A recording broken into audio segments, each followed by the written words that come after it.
En Guinée, Mamadi Doumbouya fait la purge dans le secteur minier. Avant d'en parler, il faut dire que ces dernières années, le pays a assisté à une hausse des investissements miniers. Mais savez-vous pourquoi? C'est parce que la Guinée est riche, très riche en ressources minières. La Guinée est le deuxième exportateur de bauxite au monde, un minerai utilisé dans la production d'aluminium et de gallium. Le pays détient à lui seul 2/3 des réserves mondiales de bauxite d'une teneur en aluminium exceptionnelle, oscillant entre 40 et 50% selon les experts. La Guinée, c'est aussi 40 millions de tonnes de calcaire, des dizaines de millions de tonnes de minéraux tels le cuivre, le plomb, le zinc, le cobalt, le manganèse ou encore le nickel, sans parler d'importants matériaux de construction tels que les roches et minéraux de sable noir. S'agissant des métaux précieux, les réserves en or sont estimées à plus de 700 tonnes selon la structure d'État APIP chargée des investissements privés en Guinée. Ajoutons à cela un potentiel de 30 millions de carats de diamants.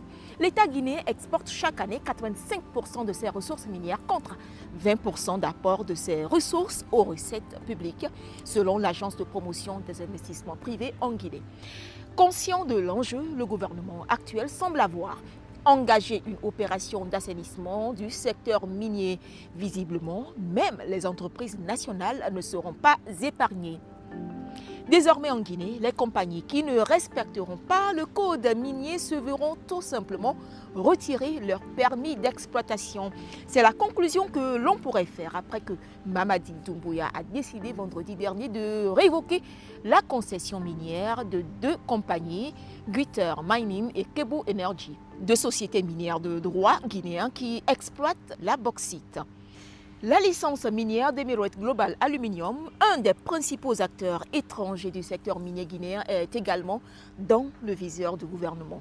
Si certains évoquent le non-démarrage des activités, d'autres parlent de la promesse non tenue pour la mise en place d'une raffinerie d'alumine, une situation qui constitue un manque à gagner pour l'État. Dans ces contrats miniers, l'État détient une participation de 15% selon le Code minier de 2011 et révisé en avril 2013. L'État a par ailleurs le droit d'acheter des actions supplémentaires à la valeur du marché jusqu'à une participation de 35%.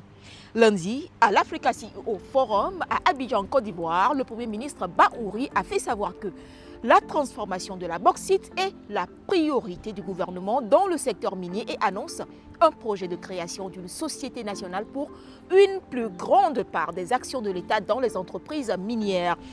La première usine de raffinerie d'alumine en Afrique a été construite en Guinée dans les années 60.